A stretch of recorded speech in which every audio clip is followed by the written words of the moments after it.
I'm going to show you how easy it is to make gluten-free bread with Arnel's Originals Good and Gluten-Free Mix. So I'm going to start with a mix, which is 13 ounces, and this mix makes a 26-ounce loaf of bread, which is 1 pound and 10 ounces. It's really quite big, which I will show you later. So I put the dry ingredients in the bowl, and I add a packet of yeast. Now, yeast, for the most part, is gluten-free, but I like to see the label on the back. It just assures me.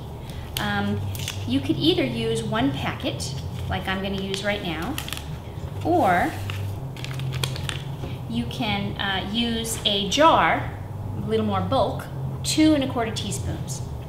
I just mix it right in. Then I'm going to take 9 ounces of water. I'm going to take 1 egg.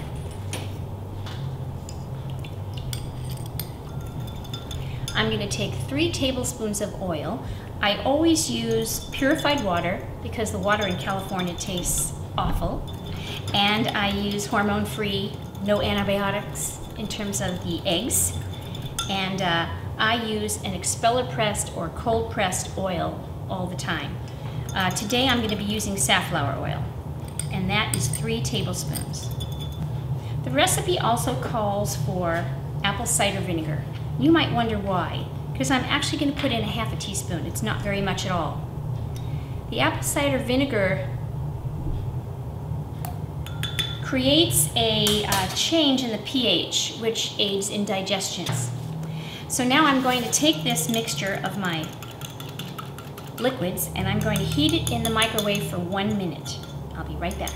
So I took my liquids and I warmed it in the microwave for 1 minute.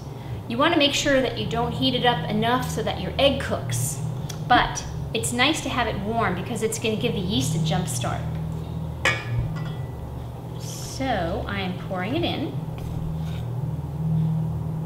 and I'm just going to give it a little mix to let the wet and dry interact.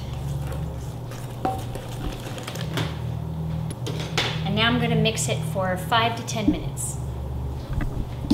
Now, gluten-free bread is not kneadable in the raw state. If you put enough flour into the bread to make it so that you can knead it, it would be a brick when you cooked it.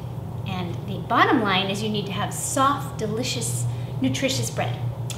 So this is what it looks like in the raw state. I usually describe it as looking like toothpaste.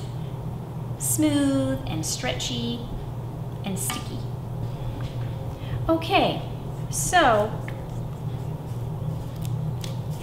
as you can see, this dough in the raw state is very stretchy and sticky, and when you mix it, you need to use a paddle. You do not want to use a dough hook because it's just loose, it's not hard.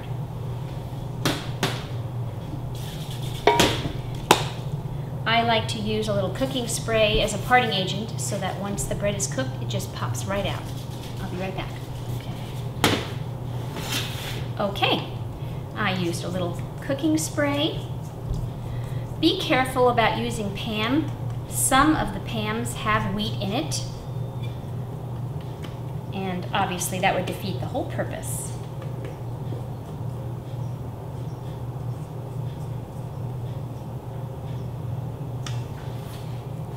I take the dough and I spread it.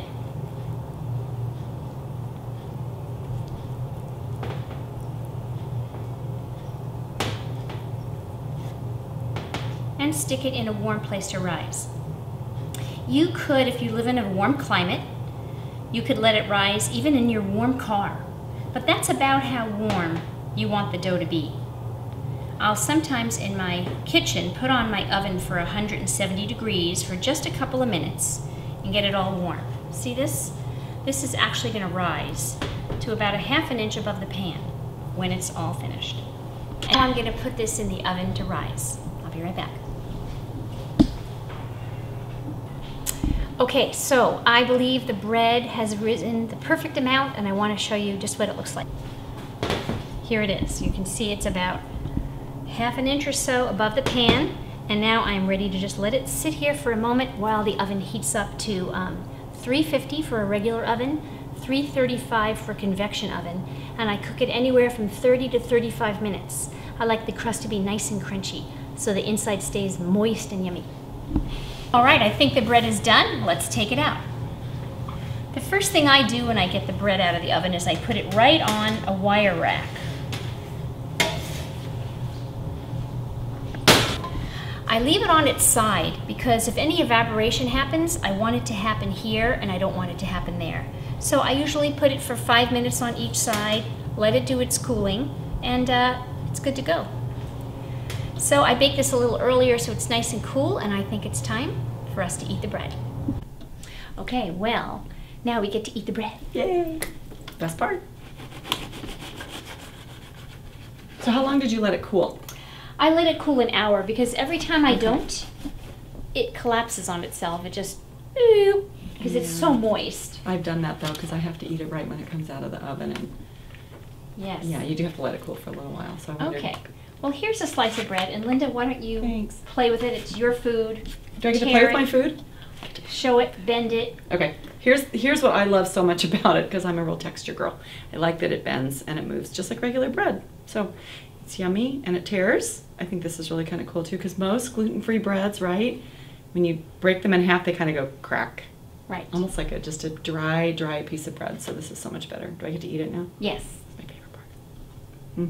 It's great. And this is just bread without jelly, butter, cream cheese, nothing. It's you know what? And you know how we like it is toasted. So if I take it this way and then slice it and then put it in the toaster, a little butter on it, melts, crispy. It's really good.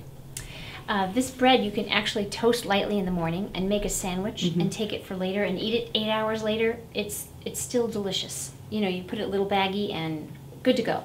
It's great. Love it. Good and gluten. French toast is one of people's favorites to make with this bread. It's really good. Thanks, Arnel. Thank you. Thank Here's you so to you. much for coming. Thank you.